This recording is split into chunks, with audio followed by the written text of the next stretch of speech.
ঘরোয়া ঘরকন্যায় সবাইকে স্বাগত জানাই। বন্ধুরা, আজ না আমি নিয়ে এসেছি শঙ্কর মাছের কারি। তো এখানে আমি বেশ কপিস শঙ্কর মাছ নিয়েছি। শঙ্কর মাছের জন্য আমি কী নিয়েছি, আমি একটু মাংসের মতো করে করব দেখে আলু আমি ওখানে বেশ গোল গোল করে কেটে নিয়েছি। এখানে পেঁয়াজ কুচি, এখানে আদা রসুন কাঁচা লঙ্কা বাটা, আর হচ্ছে এখানে লঙ্কার গুঁড়ো নিয়েছি, এখানে কাশ্মীরি রেড চিলি পাউডার, এখানে নুন, এখানে হলুদ, আর এখানে ধনে জিরে গুঁড়ো। তাই শঙ্কর মাছের একটা গন্ধ আছে, এই ফ্লেভারটা, এই গন্ধটার জন্য অনেকে খেতে চায় না।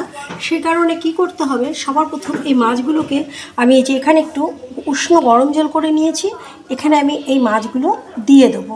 মাছগুলো দিয়ে বেশ খানিকক্ষণ রেখে দিতে হবে।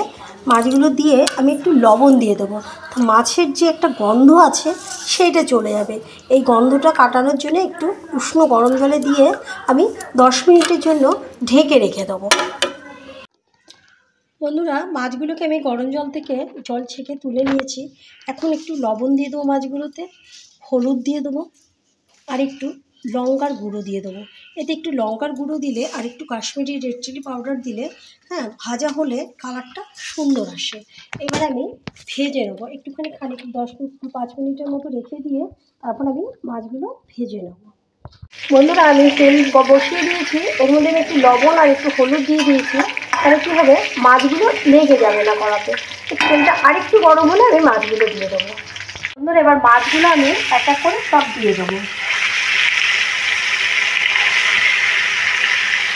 মাছগুলো দিয়ে দিলাম, দিয়ে আমি বেশ কড়া করে ভেজে নেবো। এই মাছ হালকা করে ভাজলে ভালো লাগে না, আমি কড়া করে ভেজে নেবো।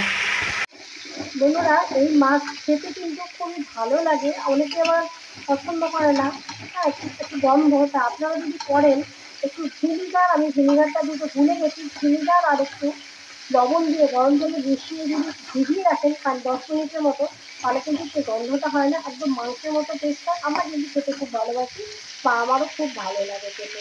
আর বন্ধুরা, আমার ইউটিউব চ্যানেল ঘরোয়া ঘরকন্যা নামেই আছে, প্লিজ লাইক সাবস্ক্রাইব করবেন। আমরা প্রত্যেকে পরিবারের গিয়ে যদি আমরা কমেন্ট করি, তাহলে দেখবেন আর দেখি, তাহলে দেখবেন প্রত্যেকেই আমরা একসঙ্গে এগিয়ে যেতে পারবো।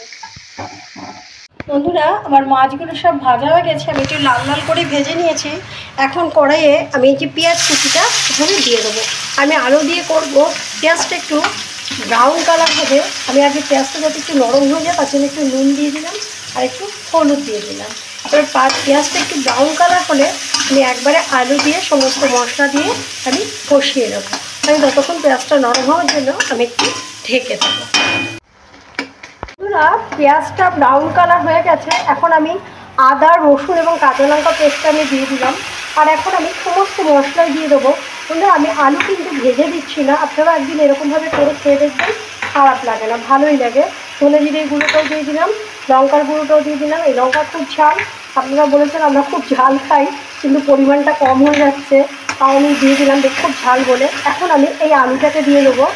আলুটাকে দিয়ে যাতে মশলাটা পুড়ে না যায় সেই জন্য এই মিক্সিতে যে আমি আদা রসুনটা বেটেছিলাম সেই ধোয়া জলটা আমি দিয়ে ঢেকে রেখে দেবো। গ্যাসটা কমিয়ে আমি একদম ঢেকে রেখে দেবো।